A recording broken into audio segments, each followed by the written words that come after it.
স্বাগতম মন্টেজুমার হারানো চিড়িয়াখানা টোটোকাল্লির রহস্য এর প্রথম পর্বে। কল্পনা করুন আপনি একটি ভাসমান শহরের ঠিক কেন্দ্রে দাঁড়িয়ে আছেন।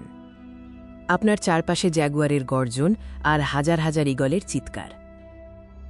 আপনি কোনো বন্য জঙ্গলে নন, আপনি অ্যাজটেক সাম্রাজ্যের হৃদয়ে। স্বাগত জানাই টোটোকাল্লিতে সম্রাট মন্টেজুমা এর ব্যক্তিগত চিড়িয়াখানায়।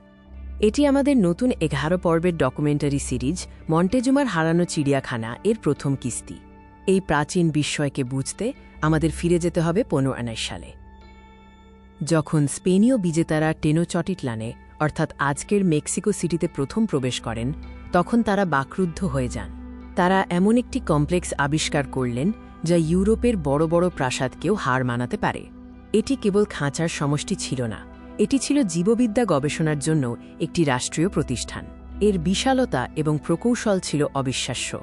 এই চিড়িয়াখানায় জলচর পাখিদের জন্য ছিল 10টি বিশাল পুকুর। অ্যাজটেক প্রকৌশলীরা ছিলেন এতই উন্নত যে কিছু পুকুর নদীর মিষ্টি জলে এবং অন্যগুলিতে সমুদ্রের লবণাক্ত জল পাম্প করে উপকূলীয় পাখিদের জন্য ব্যবহার করত। এই চিড়িয়াখানার পরিবেশ এবং তাতে থাকা প্রাণীগুলো ছিল বিস্ময়কর।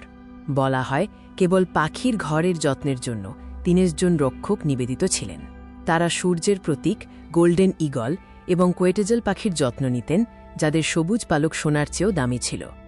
স্পেনীয় সৈনিক বার্নাল ডিয়াজ ডেল ক্যাসিলো লিখেছিলেন, চিড়িয়াখানার শব্দ ছিল দানবীয়, প্রকৃতির শক্তিশালী কণ্ঠস্বরের এক নিরন্তর কানে তালা লাগানো মিশ্রণ।